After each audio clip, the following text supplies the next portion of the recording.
Noida. He's also author and columnist with Rediff.com and organizer.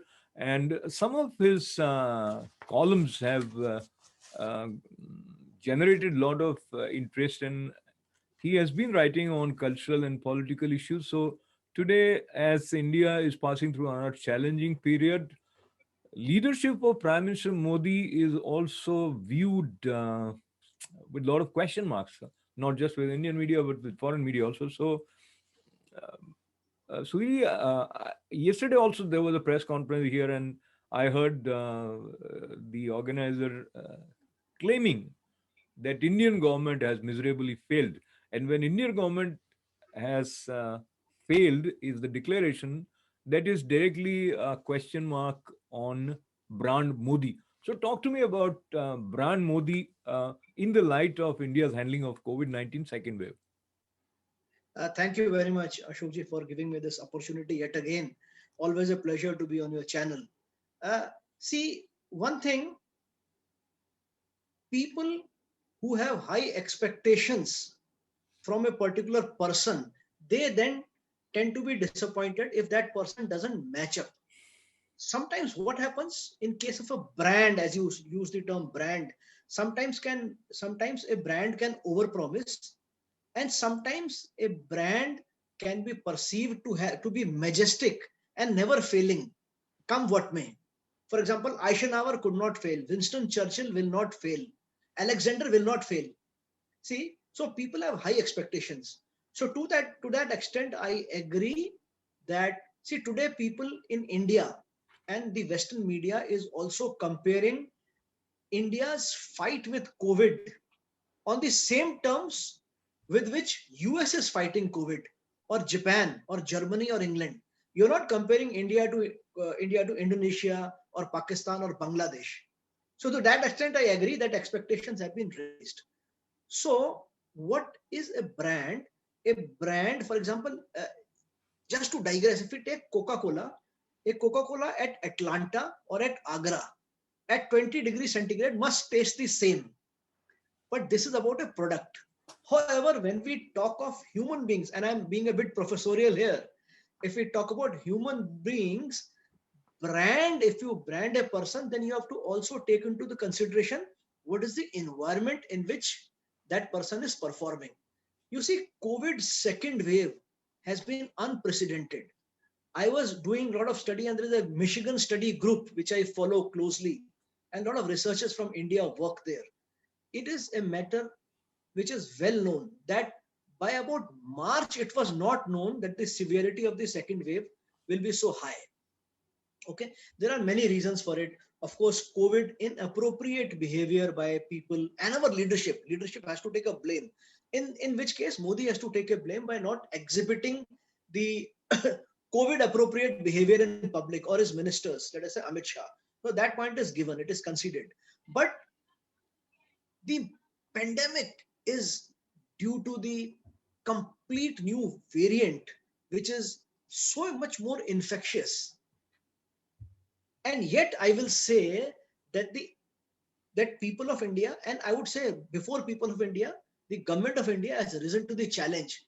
And this is reflected in terms of whatever efforts have been made in terms of in terms of meeting the challenge given by the oxygen crisis, or the way India is handling its vaccination. I think it is out of this world. No country in the world has been given such a challenge, and no country has been able, there is not even remote proof in the history that any leader has been able to meet such a huge challenge. And I can prove it by statistics. So before we go to statistics, let's just try and understand what you said.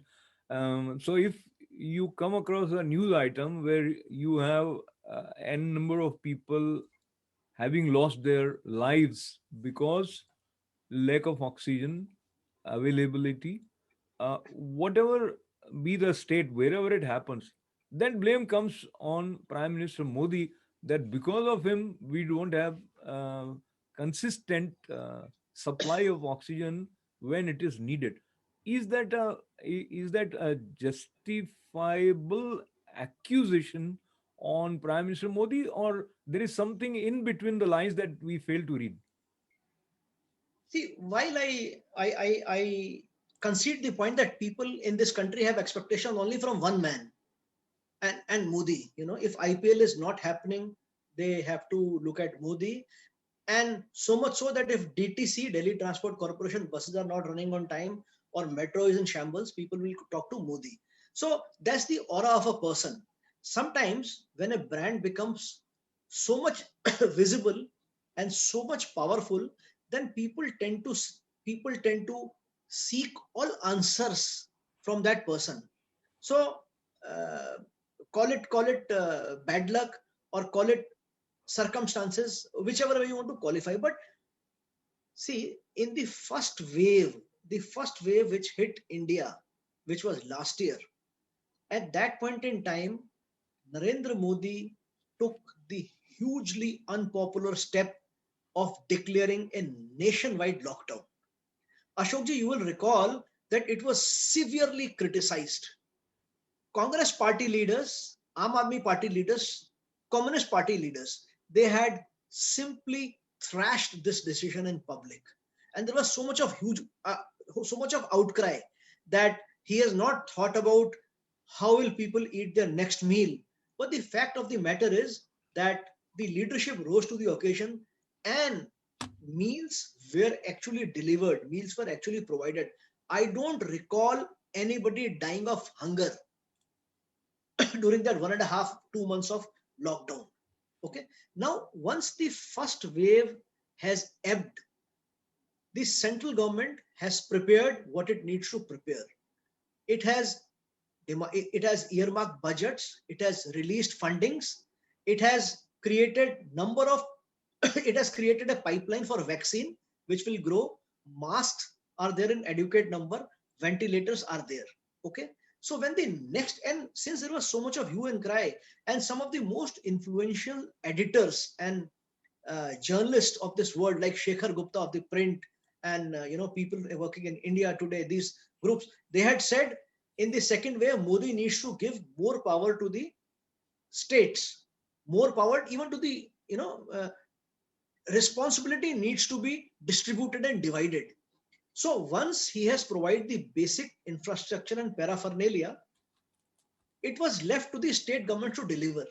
One very important thing I would like to point out here, that in management we use a term which is called last mile delivery. So if if a water pipeline has been laid down in a district, and if electricity high tension wires have come to a particular village, then the last mile delivery of connecting the high tension wire or the low tension wire to household, that job is of state. In terms of oxygen, if you will allow me to use one bit of statistics, although it is early to use statistics. See, the demand for oxygen was only 15% of the total oxygen capacity. So before COVID, the demand was also only around about 1,000 tons a day. During the first wave, the maximum demand was 3,000 tons. And the demand in 4th May this year, it rose to 9,000 tons, unprecedented. Now we have to understand why it happened. Why did the demand go So, up sorry for? to quick interruption. This demand that you are referring to, is it about Delhi? Is it about the whole India? It's about India. The pan-India demand is around 99,000 metric tons per day. I'm talking of per day. Or day? Okay. Now you have to understand why this demand, it grew by 6 to 7 times. The second wave, and Ashokji, I want to tell you, this is a point which most journalists have missed out. And it's the Michigan State Research Group which has pointed out. During the first wave, average days of hospitalization were 7 to 10 days. Now the average hospitalization days are 20 to 25 days. Okay, so there is a threefold increase in the duration of hospitalization. So if the demand for oxygen grows up 7 to 8 times, how do you meet it? You have to understand a few things about oxygen. India, most of the oxygen plants are in North and East India. They are near the refineries or near steel plants. Also, you have to understand that there are only about 1,200 tankers which can carry this oxygen. See, it cannot nobody had predicted the level of second wave to be as high as it has happened. So you have to understand, there were so many ventilators which government had procured and had given it to the state governments. They are lying at the warehouse of the state governments in a packed condition, Why? Why? because by the time the first wave had ebbed and nobody was knowing. Ventilators are still in Punjab. Ventilators are lying in packed state before Amrinder Singh ordered their rollout. You know, he personally intervened, and he's a kind of a guy, hands-on kind of a CM, and he asked these things to be rolled out. You have to understand, number of people who had ventilators ready in their pipeline, they could not sell it. See, people tend to view all decisions as bureaucratic decisions. Who are the people who manufacture? They are business people. Suppose you see the risk business take. Covishield produced around 2 crore vaccines even before it was approved. Suppose it was not approved, it will go waste. So you cannot bring about a rapid change in infrastructure overnight. Coming back to tankers, there are only 1,200 tankers which carry LMO, which is the liquefied medical oxygen. But within 2 weeks, this number was doubled. Who did it? Yogi Adityanath told his bureaucracy, he said, please convert the nitrogen producing facilities into oxygen producing facilities. He was trolled. He was trolled mercilessly. And people said he wants to bring out oxygen from nitrogen. I mean, can you be so stupid? What he is saying, convert this facility from nitrogen to oxygen. Today, or 3-4 days back, Punjab government is now converting 7 nitrogen plant to oxygen. So government has been very proactive. Even some state governments have been very proactive. Look at the way the Bombay Municipal Commissioner has been proactive. And he has said that he called up the Chief Secretary Guaba, and oxygen was rushed to Bombay. That is why he was able to save so many lives. Here is a Bombay Municipal Commissioner who's an IAS officer, by the way, not a politician. Huh? So he says, I called up the Chief Secretary Guaba and he arranged oxygen for me. I believe that this criticism, frequent, harsh, and unjustified criticism, it gives a dent, a blow to the morale of people who are working very hard. I think India, and I'm saying with a lot of seriousness, India is very blessed to have a leadership that it has right now. See, So let me just interject here, because sitting here in New okay, York also, I'm coming across many people who are very, very critical of Prime Minister Modi's leadership. And as I mentioned earlier, if there is no oxygen available in any hospital anywhere in India, they think it was the job of Prime Minister Modi and he has not performed. I'm being serious. And if people are dying, they think it is all because of lack of proactive approach on the part of central government. And as you already mentioned, this comes with the reference of his having addressed rallies in Bengal, Amit Shah ji addressing rallies in Bengal, and also Kumbh Mela. So these are the basic points which are sort of forming a, if you say, a kind of ammunition to throw and blame and again trash. So first, your counter to this sort of series of things forming such opinion. see, today there is an article in Swaraj Mag, and it's a magazine I really appreciate because of its high intellect and caliber. They are able to trace the start of the second wave to the Kisan Andolan. See, here you have thousands of farmers living cheek by jowl next to each other, and then going frequently to their villages and coming back. See, this is COVID inappropriate behavior. I cannot. There is no defense. There is no defense against politicians holding rally, which was wrong. But to single out one party for it is wrong. Every party held rallies. See, because there is an election. Suppose the election commission had not organize the election, what would have people called it? People would have called it an onslaught on democratic process, isn't it? And nobody would have said that in Bengal there is TMC. They would have said they want the BJP to continue ruling Assam, forgetting the fact that there are all other states which went to polls, they had non-BJP governments. So when the elections are held, Ashokji, you have also to understand the psyche. You are preparing for an event for 5 years. Okay, like Japan is preparing for Olympics for 10 years now. And suppose Olympics, it is still trying to hold Olympics, huh?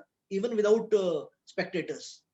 See, it is a very tough call not to do your best in the rallies. But all political parties should have got down together, and they should have decided, okay, we will not do any rallies, we will only address people digitally. So to that extent, leadership has to take the blame. Regarding Kumbh also, see, there was so much of hue and cry when the Home Ministry contemplated removing people who were on dharna at Shaheen Bagh, or who were occupying the borders of Delhi, who had kind of laid siege on the borders of Delhi.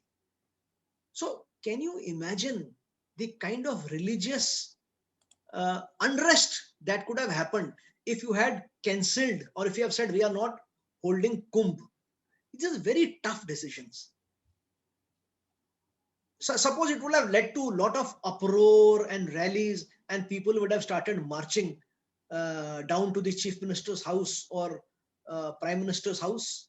So these are decisions. See, you have to take a call, but in hindsight, and it's always easy to dissect, once you have gone through that stage, it would have been wiser if Kumbh would have been called off. But just to say that only Kumbh was responsible for everything. Okay. For example, there were elections in Bengal. There was no election in Maharashtra. Yet Maharashtra led the number of cases in India.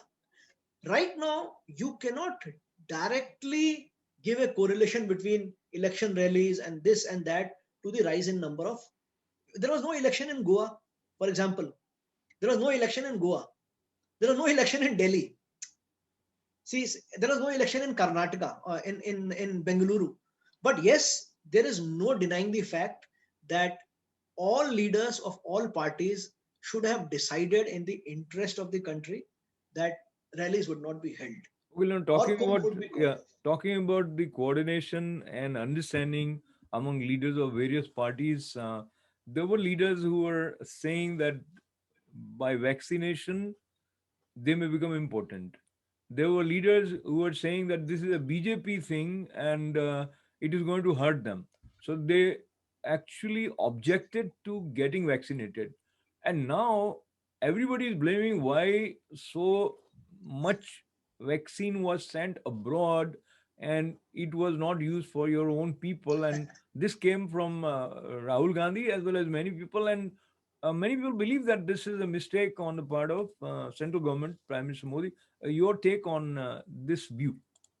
See, some people are born stupid, okay, and some have stupidity thrust upon them. See, I can only laugh it off. Ashokji, you have to understand. Are you are you thinking that, or these guys are thinking that Covishield and Covaxin, if India does not import its ingredient, India can manufacture these vaccines? Absolutely no. They have to understand that more than 50% of ingredients of Covax, or Covax, as if you use in Covaxin or Covishield, it comes from outside India. So this is what happened actually. The moment India decided not to meet its export obligation, exporting nations of ingredients, they stopped supplying to India.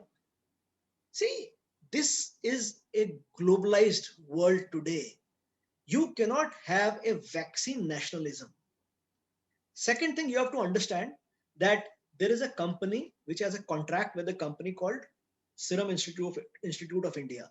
There are international contracts. If you renege on those contracts, there are heavy penalties. So how can you say that I will not meet my part of contract. And you will recall all the editorials were saying that central government should let go. It should give more freedom to manufacturers. It should give more freedom to the state governments. So this argument of having exported vaccines, it is absolutely senseless. If India does it now, believe me, India's vaccine production will come to a halt. Second thing you have to understand is, now in Southeast Asian region, because India is not exporting, India is not supplying to Sri Lanka, they have started importing from China. India is not able to give to Nepal. So China has stepped in. See, we have elected a government. The government, see, we have a foreign minister who's a fine technocrat. Okay, he holds a doctorate in international affairs. There are very fine Indian foreign services officials. They have the best interest of our country at their heart. So let us allow them to take a decision what is best for India. See, you and I are not specialists. Maybe you and I are specialists because we are both in the business of news and we study a lot. But it is very stupid for some seasoned leaders, not seasoned leaders, stupid leaders of seasoned parties to talk about vaccine nationalism. I mean, I don't, I see people, but the public knows, people know about it. Only yesterday, Manish Sisodia, he made such a third class statement that India is exporting vaccines. The guy does not know that there will be so much vaccine in the pipeline that he will not be able to vaccinate. The planning of Modi in terms of, when I say Modi, I mean the entire government of India and all the bureaucracy and all the ministers and all the industrialists. 27 crore, India will ramp up its vaccine facility to 27 crore per month. It is for the state governments to deliver. I am telling you, the challenge is on them now. It's not on the Okay, so central government. yeah, I think you made some important points, and the way you have shared the whole scenario, it is so refreshing, because most of the time what we are hearing is sort of beat Modi, and as if that is going to solve everything.